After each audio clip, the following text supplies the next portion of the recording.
इथे मी 1 वाटी मूग म्हणजे एका वाटीला कमी आहेत साधारण गरम पाण्यामध्ये भिजत घालत आहे. असे हे मूग भिजवून रात्रभर पाण्यात ठेवावे लागतात. त्यानंतर ते सकाळी अशा प्रकारे असे मोड येतात त्याला आणि हे भिजल्यानंतर लसूण, जिरा, हिरवी मिरची, कोथिंबीर हे सगळं मिश्रण आणि त्यामध्ये मूग घालून मिक्सरच्या जारमध्ये बारीक ग्राइंड करून घ्यायचं आहे. त्यानंतर ते ग्राइंड झाल्यानंतर हे बघा अशा प्रकारे त्यात पाणीसुद्धा ॲड करायचं आहे, नाहीतर ते घट्ट होऊ शकतं. अशा प्रकारे हे मिश्रण मी काढून घेत आहे. त्यामध्ये मीठ घालून चवीनुसार हलवून घ्यायचं आहे. माझ्या 1.5 वर्षाच्या मुलीसाठी आणि मुलासाठी मी हे बनवत असते. अशा प्रकारचा चिला बनवत असते. तुम्ही काय म्हणता याला माहीत नाही.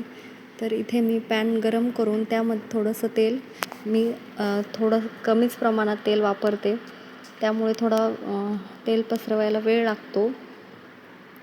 अशा प्रकारे तेल पसरवून घेतल्यानंतर थोडासा गरम झाल्यानंतर पॅन मग त्यामध्ये आपण मुगाच्या वाटण म्हणजेच मुगाचं मिक्सरमध्ये केलेलं वाटण त्याचा चिला बनवणार आहोत. तर या पद्धतीने हे बघू शकता तुम्ही. काही राहिलं असेल तर बघून घ्या, कारण कधी कधी डाळ तशीच राहते. तर अशा पद्धतीने मी मुलांसाठी बनवत असते. मुलांना हे खूप खूप आवडतं. माझे दोन्ही मुलं खूप आवडीने खातात. हे खाली लागू नये म्हणून शक्यता घ्या, थोडंसं जाडसरच टाका आणि थोडं पातळही झालं तर ते मध्ये सुटतं, म्हणजे मध्ये छिद्र पडतात.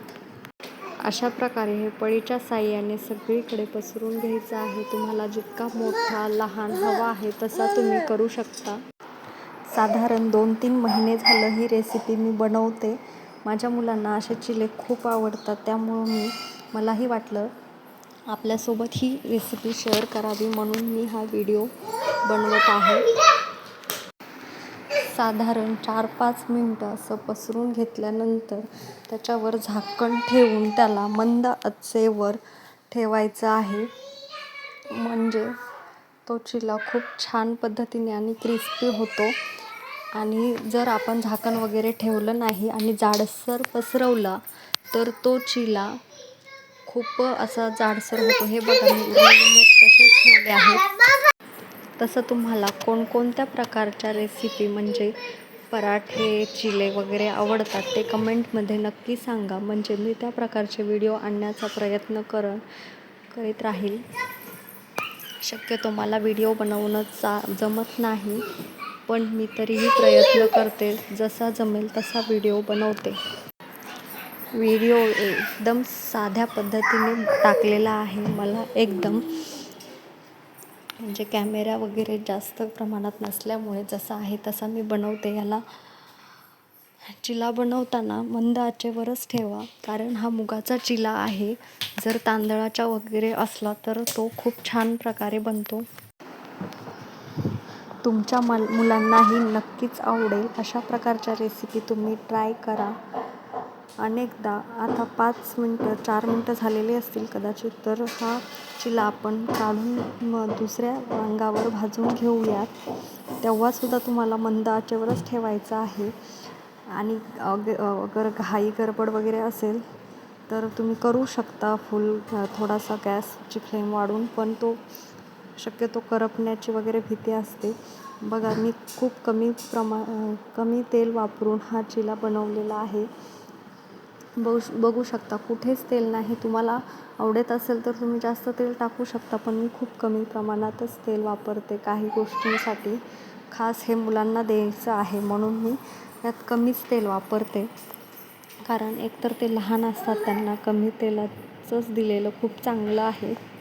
अजून साधारण 2-3 मिनिटे असंच मंद आचेवर ठेवून हे खालच्या साईडने भाजून घ्यायचं आहे. हे बघू शकता तुम्ही. अशा पद्धतीने झालेलं आहे. दिसायला जरी एवढं व्यवस्थित नसलं तरी ह्याची टेस्ट खूप छान लागते. लहान मुलं असल्यामुळे मी मिरची वगैरे कमी टाकते. मोठ्यांना खायचं असेल तर थोडीशी मिरची वगैरे जास्त प्रमाणात टाका, जेणेकरून खूप छान टेस्ट येते. पण लहान मुलांना तिखट कमी आवडतं म्हणून मी कमीच वापरते. बघू शकता. तरी जेव्हा माझ्या मुलांना जेव्हा खूप भूक लागलेली असते तेव्हा 2-2 चिले खाऊन टाकतात. पण जेव्हा कमी भूक असते तेव्हा एका ह्याच्यातच त्यांचं भागून जातं. अशा प्रकारे माझा दुपारचा नाश्ता असतो. तरी 11-11:30ला बनवते मी मुलांसाठी. हे बघा कसे खात आहेत ते. व्हिडिओ आवडला असेल तर लाईक करा. बाय.